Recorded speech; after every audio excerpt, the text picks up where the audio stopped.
भैया come fast, Aryan is not well.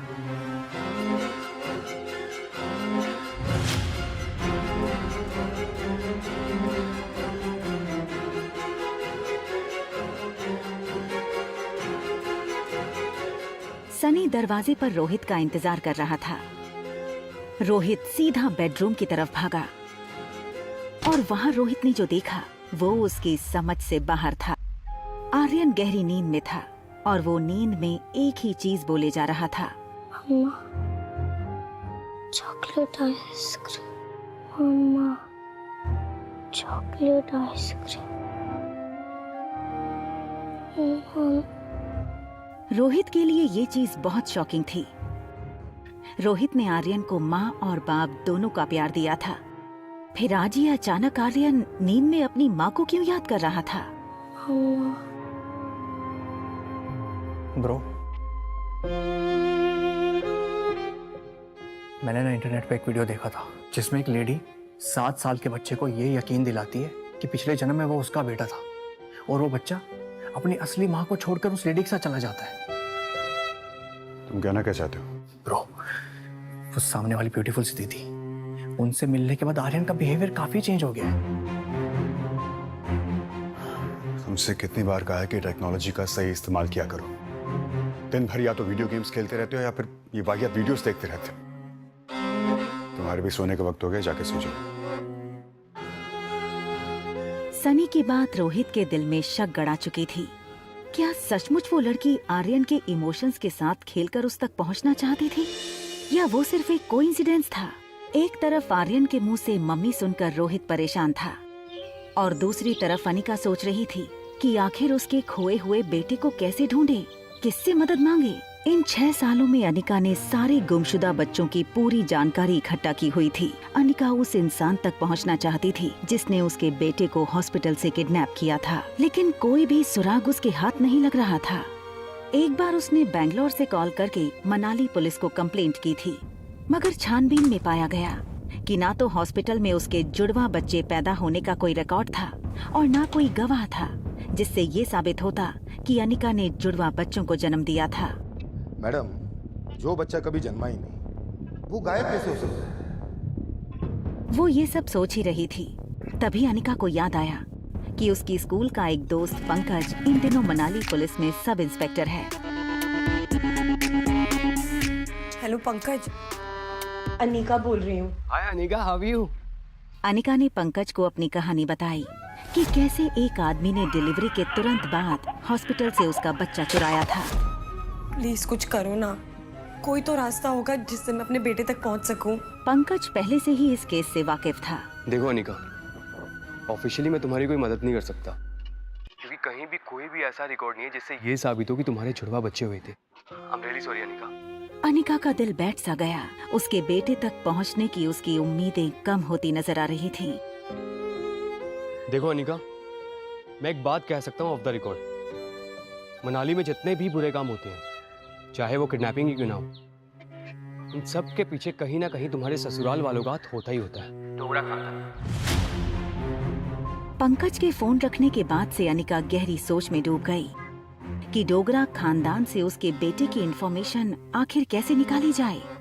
तभी उसे एक आइडिया आया और उस आइडिया का नाम था Kunal Dogra. Hi miss gorgeous.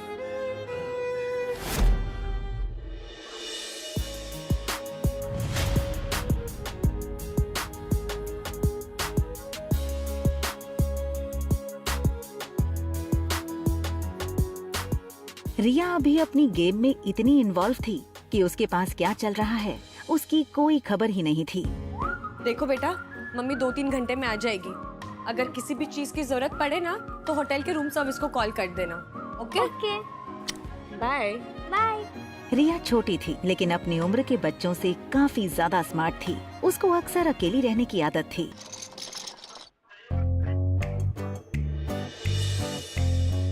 और सुनो, कुछ भी हो जाए रूम से बाहर मत निकलना। हमारे रूम के सामने ही ना एक छोटा पागल और एक बड़ा पागल रहता है, ठीक है? नहीं जाऊंगी। Love you, bye bye.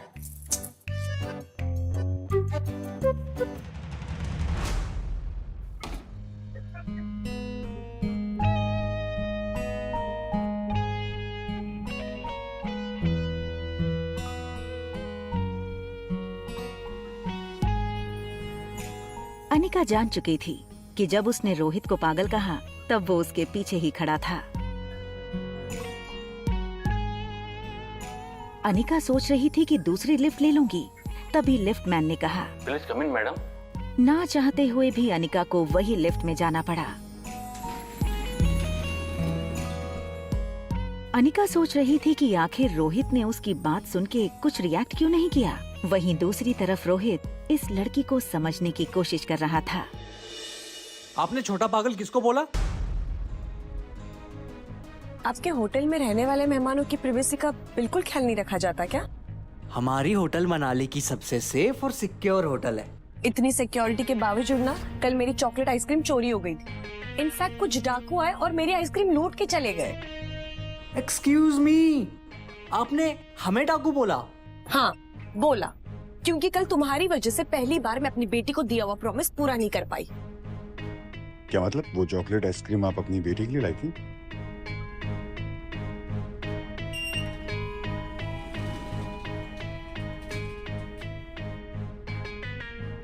Anika Rohit के अचानक बदले तेवर को देखकर थोड़ी सोच में पड़ गई। उसने कुछ देर रोहित को देखा और फिर लिफ्ट से निकल गई। मुझे लगता है हम इस लड़की के बारे में गलत सोच रहे थे। वो आइसक्रीम उसने अपनी बेटी के लिए मंगाई थी। No bro, I am telling you कि लड़की जैसी दिखती है ना वैसी है नहीं। देखा नहीं जाने से पहले कैसे देख रही थी तुम्हें? होटल लॉबी से बाहर निकलते हुए अनिका इस बात से बिल्कुल बेखबर थी कि एक बहुत बड़ा सरप्राइज उसका इंतजार कर रहा था। उसका एक्स हस्बैंड कुणाल डोगरा। कुणाल सुबह से वेटिंग एरिया में अनिका का ही इंतजार कर रहा था, लेकिन उसको देखते ही उसने बहाना बनाते हुए कहा, व्हाट अ सरप्राइज। देखिए ना, मैं यहाँ पे किसी से मिलने आया था और किसे पता था कि आप मिल जाएंगी।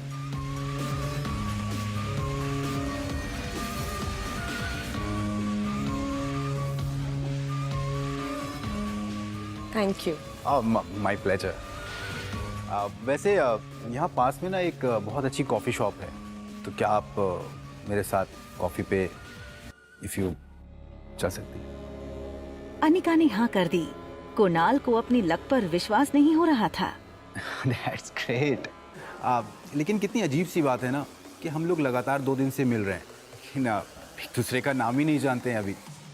अब वैसे hi, my name is Kunal Dogra and yours?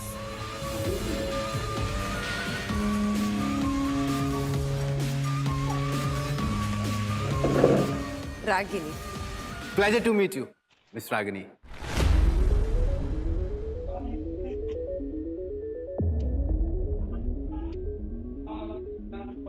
देखा, मैंने कहा था ना ब्रो, हमें लड़कों को फंसाने की आदत है इस लड़की की।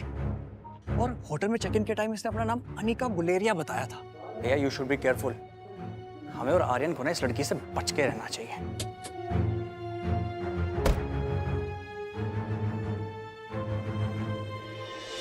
सारे रास्ते अनिका ने सिर्फ कुणाल की बातें सुनी थी, लेकिन वो मन ही मन सोच रही थी कि वो कुणाल से अपने बच्चे के बारे में कैसे पूछे।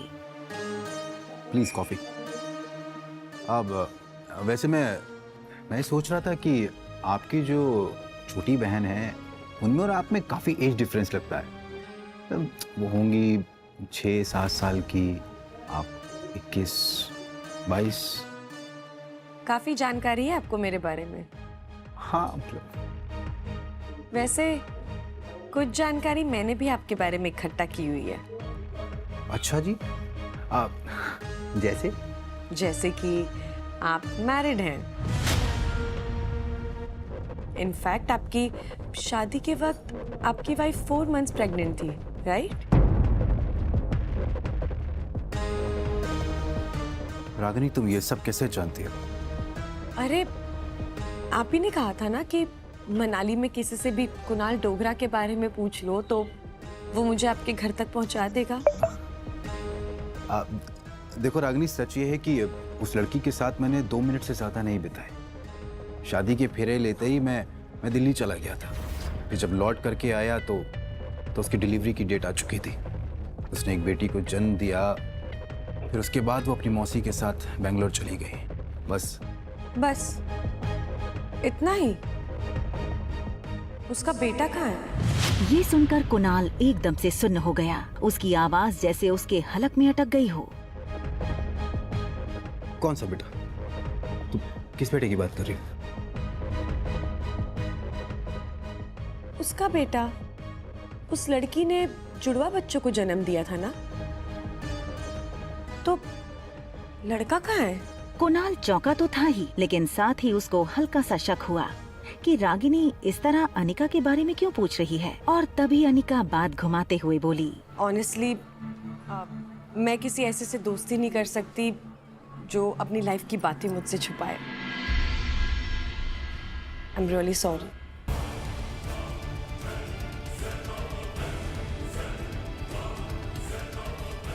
रागिनी,